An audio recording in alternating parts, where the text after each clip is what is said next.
पहलगाम हमले में शामिल थे पाक आतंकी। चिदंबरम के पड़ोसी देश को क्लीन चिट देने पर भड़के गृह मंत्री अमित शाह ऑपरेशन महादेव में मारे गए आतंकी पहलगाम हमले में थे शामिल। दर्शकों, आप देख रहे हैं अपना आईना न्यूज यूपी की नई प्रस्तुति नया सवेरा। भारत के गृह मंत्री अमित शाह ने लोकसभा में बोलते हुए पुष्टि की है कि पहलगाम में शामिल 3 आतंकवादी सुरक्षा बलों द्वारा मारे गए हैं। उन्होंने यह भी पुष्टि की कि हमले में 3 पाकिस्तानी नागरिक शामिल थे। केंद्रीय गृह मंत्री अमित शाह ने कांग्रेस नेता पी चिदंबरम पर ऑपरेशन सिंदूर की प्रामाणिकता पर सवाल उठाने वाले उनके हालिया बयान को लेकर निशाना साधा और कहा कि भारत के पास इस बात के पुख्ता सबूत हैं कि इस ऑपरेशन में मारे गए आतंकवादी पाकिस्तान से थे। संसद में बोलते हुए शाह ने कहा कि इस बार 100 किलोमीटर अंदर घुसकर पाकिस्तान की भूमि पर आतंकवादियों को तबाह करने का काम। उरी में हमला हुआ, हमने सर्जिकल स्ट्राइक किया। पुलवामा में हुआ, एयर स्ट्राइक करा, और पहलगाम में हमला किया। 100 किलोमीटर अंदर जाकर 9 अड्डों और 100 से ज्यादा आतंकवादियों को समाप्त। पाकिस्तान के पास शरण में आने के अलावा और कोई चारा ही नहीं था। इसलिए मान्यवर, इसलिए 10 मई को डीजीएमओ ने, पाकिस्तान के डीजीएमओ ने भारत के डीजीएमओ को फोन किया और 5 बजे हमने इस संघर्ष को विराम किया। मैं पहलगाम आतंकी हमला और ऑपरेशन सिंदूर के बारे में पूरा घटनाक्रम बताना चाहता हूं। कल ढेर सारे सवाल उठाए। वैसे तो मुझे लगता था कि कल रक्षा मंत्री जी के भाषण के बाद शायद कांग्रेस पार्टी सपोर्ट में भाषण देना शुरू करेगी और अगर थोड़ी बहुत जनता की इच्छा की परख होती तो वो ही करते, मगर नहीं करा। क्योंकि रक्षा मंत्री जी ने बहुत बारीकी से ऑपरेशन सिंदूर की सफलता, इसकी जरूरियात, इसकी प्रासंगिकता और इसके परिणाम, इसके बारे में बहुत अच्छे तरीके से सदन के माध्यम से पूरी देश की जनता के सामने रखा जाए। मगर फिर भी उन्होंने बहुत सारे सवाल किए। अब सवाल किए हैं तो मुझे जवाब देना भी पड़ेगा, उनको सुनना भी पड़ेगा। मान्यवर, मैं पूरा घटनाक्रम बताना चाहता हूं। मान्यवर, 22 अप्रैल को पहलगाम में आतंकवादी हमला हुआ। इसमें 26 लोग मारे गए, 25 भारतीय और 1 नेपाली नागरिक। हमने उसी वक्त मैं श्रीनगर जाने के लिए निकल गया। रात को ही सुरक्षा बलों की मीटिंग कर ये भाग न पाए, इसकी व्यवस्था की। माननीय मोदी जी ने 23 और 30 अप्रैल को सीसीएस की मीटिंग चेयर की। ये कह रहे हैं, मैं आज बताना चाहता हूं कि सीसीएस की 23 अप्रैल की मीटिंग में क्या हुआ। सबसे पहला कांग्रेस पार्टी का ब्लंडर था सिंधु जल संधि, इसको स्थगित करने का काम नरेंद्र मोदी जी ने किया। हमने अटारी के माध्यम से एकीकृत जांच चौकी जो चलती थी उसको बंद कर दिया। पाकिस्तानी नागरिकों के सार्क वीजा को सस्पेंड कर सभी को वापस पाकिस्तान भेजने का काम किया। पाकिस्तान स्थित उच्चायोग ने रक्षा, सैन्य, नौसेना के सलाहकारों को अवांछनीय व्यक्ति घोषित किया।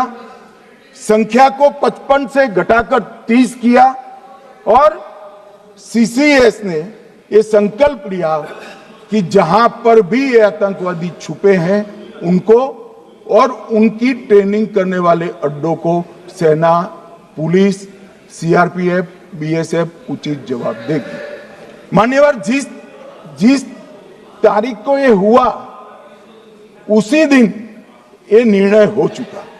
मान्यवर, इसके बाद में कल गोगाई जी कहते थे मोदी जी 24 को पहलगाम जाने की जगह बिहार गए। सुनो सुनो यार, मान्यवर, मोदी जी जब ये पहलगाम घटना हुई यहां नहीं थे, विदेश में थे। आने के बाद तुरंत सीसीएस बैठक की, और मोदी जी जिस दिन बिहार गए उस दिन पहलगाम में कुछ नहीं, कोई नहीं था, सिर्फ राहुल गांधी थे। सारे लोग चले गए थे, सारे लोग वहां से अपने अपने ठिकाने पर चले गए थे। मगर इन्होंने एक बात कही, उस पर मेरी आपत्ति है मान्यवर।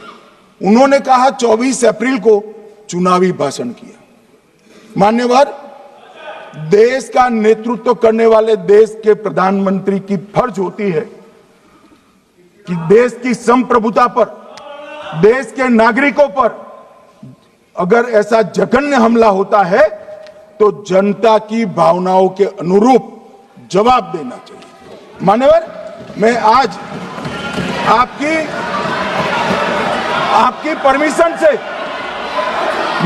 परमिशन से मोदी जी के बिहार भाषण के कुछ अंश पढ़ना चाहता हूं। कोट अनकोट है। 22 अप्रैल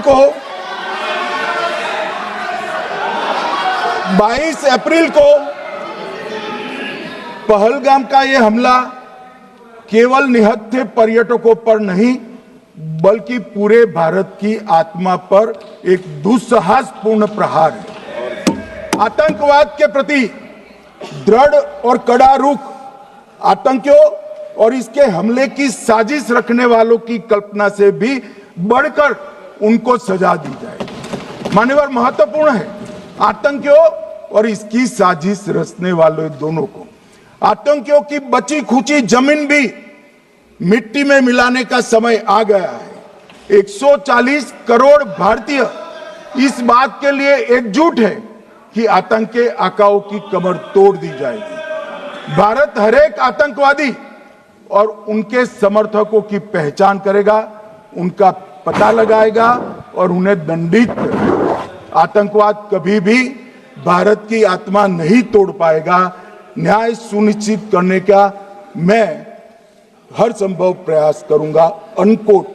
अब इसमें किसी को चुनावी भाषण दिखाई पड़ता है तो उसकी समझ शक्ति पर बहुत सारे सवालिया निशान लग जाते हैं। ये चुनावी भाषण नहीं है, आतंकवाद के खिलाफ लड़ने का 140 करोड़ भारतीयों का प्रतिघोष है जो मोदी जी ने वहां दिया। इनको चुनावी भाषण दिखाई पड़ता है। जैसे चश्मे होते हैं ऐसी ही दृष्टि होती है। मान्यवर, इसके बाद 30 अप्रैल को मान्यवर 30 अप्रैल को सीसीएस की बैठक हुई। पहले 23 को हुई थी। उसमें सशस्त्र बलों को पूर्ण ऑपरेशन की फ्रीडम दे दी गई। प्रधानमंत्री मोदी जी ने सीसीएस की उपस्थिति में रक्षा मंत्री, एनएसए और सेनाओं के प्रमुख के साथ बैठकर पूर्ण ऑपरेशनल फ्रीडम देने का काम किया और इसके बाद ये ऑपरेशन सिंदूर हुआ। मान्यवर, ऑपरेशन सिंदूर 7 मई को रात को 1:04 से 4 मिनट से 1:24 तक चला। उसमें पाकिस्तान के 9 आतंकी ठिकानों को ध्वस्त कर दिया और पूरी दुनिया ने इसके दृश्य देखे। साहब, इससे बड़ा संयमित हमला नहीं हो सकता। आजकल दुनिया में युद्ध चल रहे हैं, हम देख रहे हैं, बच्चे मर रहे हैं, महिलाएं मर रही, निर्दोष मर रहे। हमने 9 आतंकी अड्डों को समाप्त किया, परंतु एक भी सिविलियन नहीं मारा गया, केवल और केवल आतंकी मारे स्थान थे। मरकज सुभान अल्लाह बहावलपुर, मरकज तैयबा मुरीद के, महमूना जाया कैंप सियालकोट, अरे नाम सुनो काम में आएंगे, सरजाल camp Sialkot, Sawai Nala camp Muzaffarabad, Syedna Bilal camp Muzaffarabad, Gulpur camp Kotli, Barnala camp Bhimber और अब्बास कैंप कोटली। मान्यवर, सर्जिकल स्ट्राइक और एयर स्ट्राइक में हमने पाक ऑक्यूपाई कश्मीर में ही हमला किया, एक प्रकार से भारत के हिस्से पर ही हमला किया। पाक ऑक्यूपाई कश्मीर हमारा ही है, तो हमने तो हमारे हिस्से में हमला किया। मगर इस बार 100 किलोमीटर अंदर घुसकर पाकिस्तान की भूमि पर आतंकवादियों को तबाह करने का काम। और मान्यवर, ये आतंकी वो के ठिकानों पर हमला हुआ, इसमें मारा कौन गया? हाफिज मोहम्मद जमील जैसे मोहम्मद के प्रमुख मौलाना मसूद अजहर के बहनोई, मुदस्सर खादियान मरकज तैयबा मुरीद का प्रमुख, याकूब मलिक जेएम पदाधिकारी, मोहम्मद हमसा जमील जेएम ऑपरेटिव, मोहम्मद यूसुफ अजहर गंभीर रूप से घायल था फिर मारा गया, जैसे मोहम्मद का आमिर मोहम्मद हसन खान गंभीर रूप से घायल था फिर मारा गया, जेएम ऑपरेटिव मोहम्मद हसन गंभीर रूप से घायल हुआ, अब्दुल मलिक, खालिद अबू अक्स और नोएम मलिक, इनका कोई पता ठिकाना नहीं। और मान्यवर, ये पूछते थे मुझे कल कि पहलगांव के दोषी कहां गए, वो पहलगांव के दोषी कहां गए? ये जो मैंने, अरे सुनो ना यार, ये जो 10 मैंने नाम पढ़े हैं, इसमें से 8 ये चिदंबरम एंड कंपनी के समय में आतंकवादी घटना घटाने वाले लोगों को नरेंद्र मोदी जी ने मारा। ये हमें पूछते कहां गए?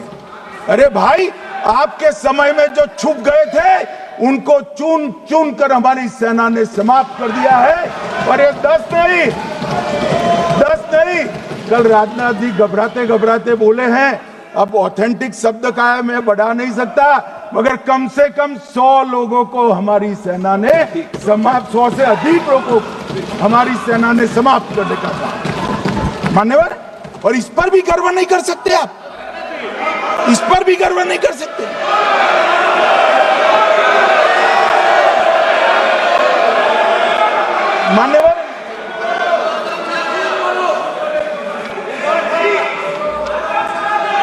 मान्यवर, 7 मई को 1:26 पर 22 मिनट पर ये हमारा काम समाप्त हो गया। हमारे डीजीएमओ ने उनके डीजीएमओ को बता दिया कि भाई, हमने आतंकवादी हमलों पर स्थानों पर सिर्फ हमला किया है, इनके हेडक्वार्टर पर हमला किया है, जो हमारा आत्मरक्षा का अधिकार है। पूरी दुनिया इसको एक्नॉलेज करती है। ऐसा नहीं हो सकता मनमोहन सिंह के समय की तरह कि वो आकर मारेंगे और हम चुपचाप बैठे रहेंगे और जाकर चर्चा करेंगे। ये नरेंद्र मोदी सरकार, ऐसा नहीं हो सकता। डोजियर भेजते रहेंगे। मान्यवर, उरी में हमला हुआ, हमने सर्जिकल स्ट्राइक किया। पहलगाम में हमला हुआ, एयर स्ट्राइक करा, और अरे पुलवामा में हुआ, एयर स्ट्राइक करा, और पहलगाम में हमला किया। 100 किलोमीटर अंदर जाकर 9 अड्डों और 100 से ज्यादा आतंकवादी को समाप्त। मान्यवर,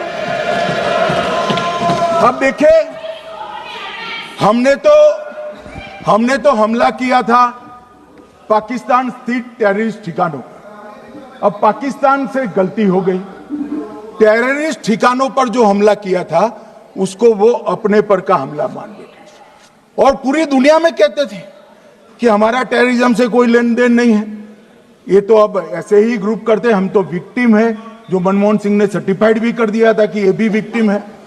मान्यवर, मगर दूसरे दिन इनकी श्रद्धांजलि का कार्यक्रम हुआ, और पाकिस्तान को मालूम नहीं पड़ा कि ये पूरी दुनिया देखेगी।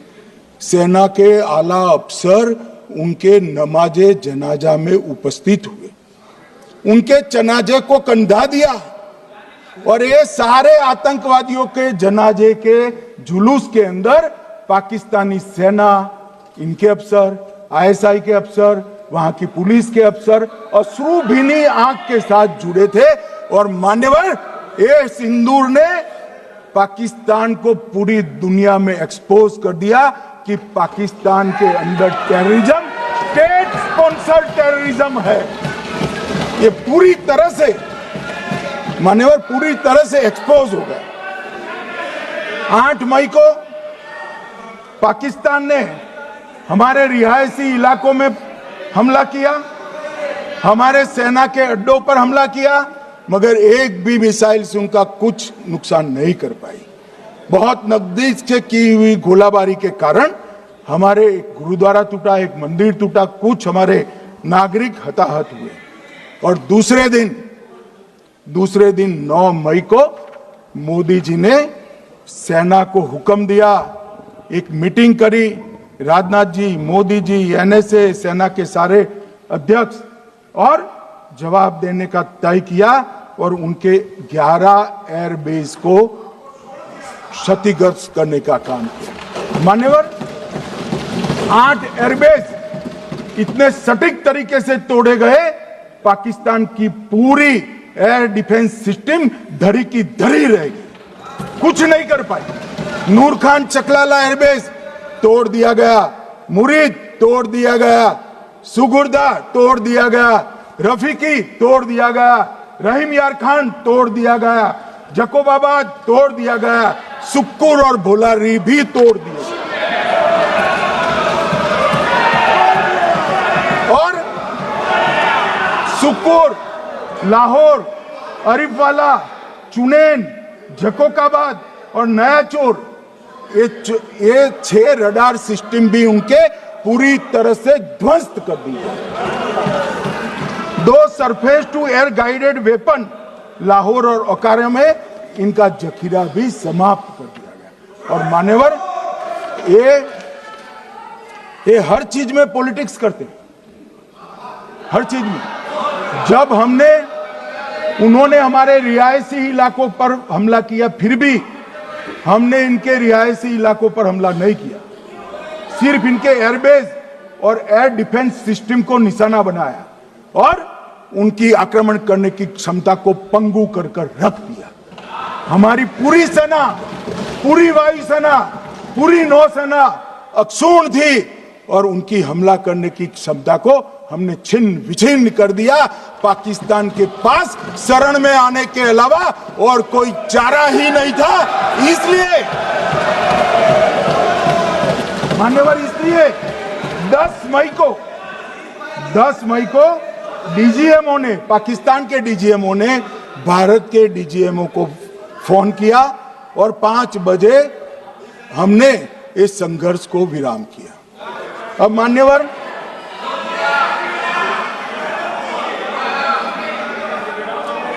ये लोग कल सवाल उठा रहे थे कि इतनी अच्छी पोजीशन में थे, आपने युद्ध क्यों नहीं किया? युद्ध के कई परिणाम होते हैं मान्यवर, करना न करना वो सोचकर करना पड़ता है।